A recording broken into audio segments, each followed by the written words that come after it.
Joe Biden's campaign says he misspoke when he said, quote, oh no, poor kids. He said poor kids were just as bright as white kids. Joe, I understand you weren't trying to say that and make that implication. It was a gaffe and a slip-up, and I think it's fine.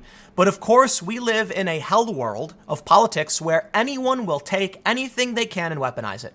I absolutely will not play the silly game of blaming Joe Biden and saying, aha, he slipped up and the mask has come off and we know what he really thinks. No, no, no. He meant to say that poor kids are just as bright as wealthy kids, and he gaffed. And that's fine. But man, do we see this all the time. Every gaffe is just, nope, you said it, it's done. You get no credit. No, come on. We need to chill. But you know what? Sure enough, I'm hearing a story about some guy who made a rap video 15 years ago and he lost his job today because of it. It's like, please, can we stop this? Can we just engage in good faith? Unfortunately, we can't have nice things. But Joe Biden has addressed it. So let's see what they have to say, because they actually wrote an article about it. And there's some other stuff here. But I want to talk about the hellscape that is politics in this country as well. So before we get started, head over to youtube.com/subversenews.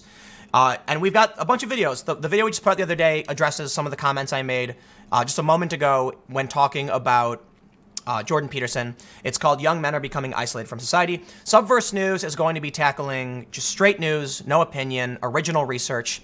Subscribe if that's what you want, because, you know, my channels talk about politics. I'm going to talk here about Mr. Joe Biden, give my opinion on it.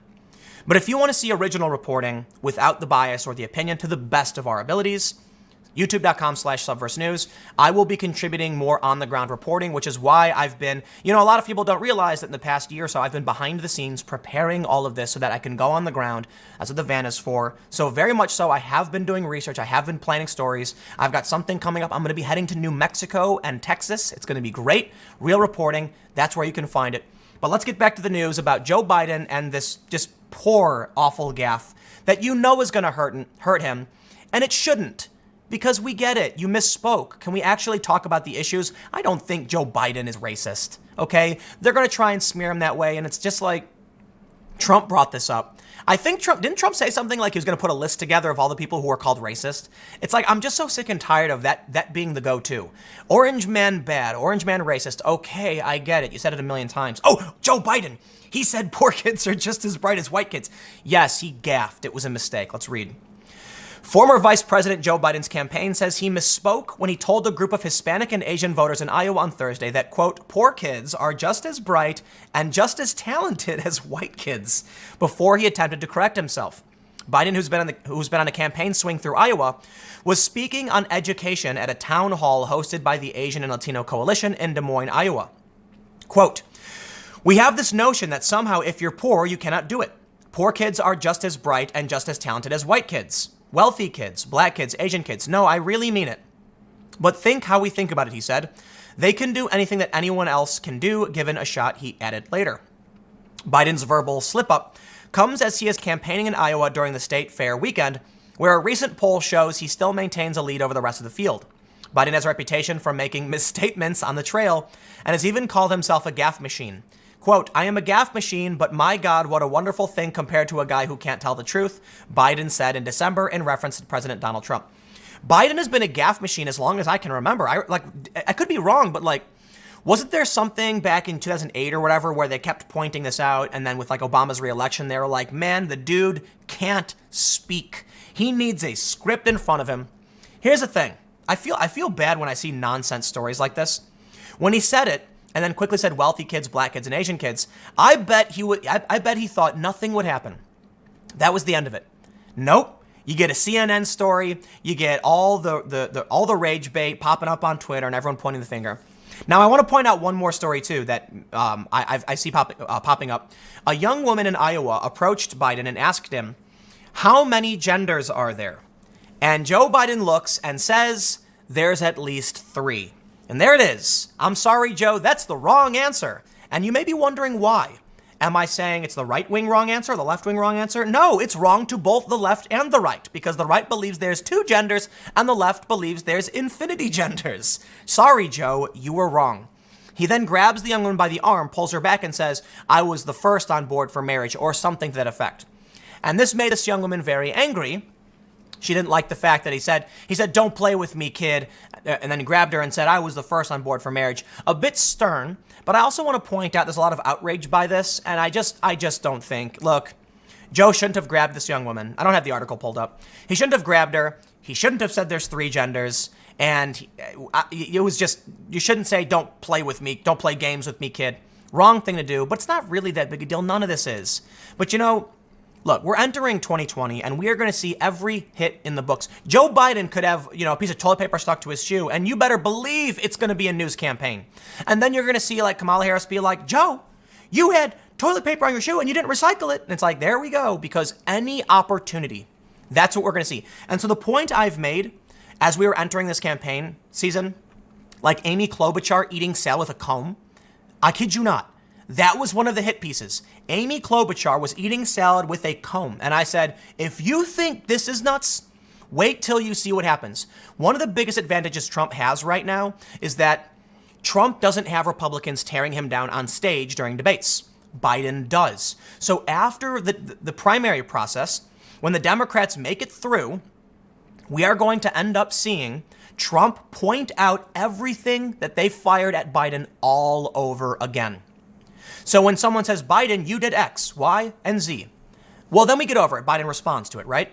Then Biden wins, and then Trump says X, Y, and Z. And it's going to make him look bad.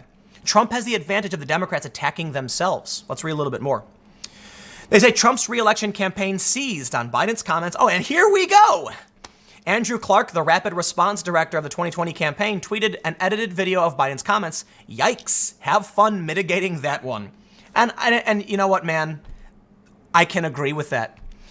Trump's campaign manager didn't say, "I think Biden is a racist," or anything. He said, "Oh, man, have fun." Because you know what's going to happen? The vultures, the media, they are swirling over Biden's head, waiting for that juicy piece of meat to swoop in and just rip it to shreds. They do it with Trump all day. Is it really that they hate Trump? No, it's that they want juicy, juicy content to get those sweet, delicious clicks.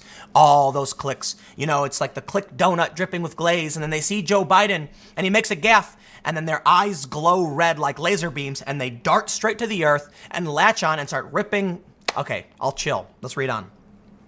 Reacting to Biden's comments at the White House on Friday, Trump attacked the former vice president's intelligence and said that Biden is not somebody you can have as president. Biden's campaign said the former vice president misspoke and immediately corrected himself, which he did. But Trump brings out a point about gaffes. This is silly, right? Imagine if Biden was at a intergovernmental summit to end nuclear proliferation, and he says something like, "We can't have these countries shutting down their nukes. What we need is to arm ourselves with much more nukes. I mean, we need to disarm. And then all of a sudden they're like, the people hearing the translation hear him just going like this, saying, "We need more weapons while we take theirs." And they're going to be like, and then, so a gaffe like that can be really dangerous. I'm not saying Joe isn't necessarily qualified. I am saying Joe is quite old, however. Joe Biden has spent his life fighting for civil rights and the dignity of all people. The Trump campaign posting the video without the vice president's immediate correction is patently disingenuous. That I agree with. Show the context. Let's not play this game. And it's no coincidence this comes days after Joe Biden laid out how this president emboldens white nationalism and embraces racism. No, Joe Biden. You can't ask them to provide context and then omit the context. And therein lies the silly game that is politics. The Charlottesville lie. Joe Biden claiming Trump said very fine people about people he didn't actually say that about. It's complicated, I know, but let's be real. Trump said these people should be condemned totally. That's basically what he said. If you are mad that someone took you out of context, well, it's because you took them out of context. But I don't like the idea of a tit for tat. An eye for an eye leaves the whole world blind. But here we are. We get the leaders we deserve. And this is what we're going to see. Democratic presidential hopeful Andrew Yang, the only Asian American man in the race, defended Biden, saying he was trying to convey a message and it came out the wrong way. I dig this Yang guy. He's not playing the games. The fact is, there are many, many poor kids in this country who are underrepresented minorities, kids of color. Yang told CNN's John Berman on New Day Friday. And it's Joe just trying to express an idea that came out the wrong way. It wasn't the only misstep of Biden's time in Iowa. He also accidentally referred to German Chancellor Angela Merkel as former British Prime Minister Margaret Thatcher before correcting himself. And during his soapbox speech at the Iowa State Fair, Biden flubbed his "We choose truth over lies" line, instead saying "We choose truth over facts." Joe is a gaffe machine. Oh, man. Look, presidents lie, presidents misspeak, they mislead, they do a lot of bad things, okay? Joe, I don't think he meant anything by this, but welcome to politics. This is the game. And Joe, you reap what you sow. You want to take Trump out of context? Congratulations. Now everyone else will. And I'm going to call it, I'm going to call it for what it is. Of course, Joe's not being racist. And of course, Trump said condemn them totally. Can we just cut through the noise and be honest about what's going on in this country? Unfortunately, so long as tribalism persists, I just don't think we're going to see it. Anyway, stick around. I got one more segment coming up for you in a few moments. I will see you shortly.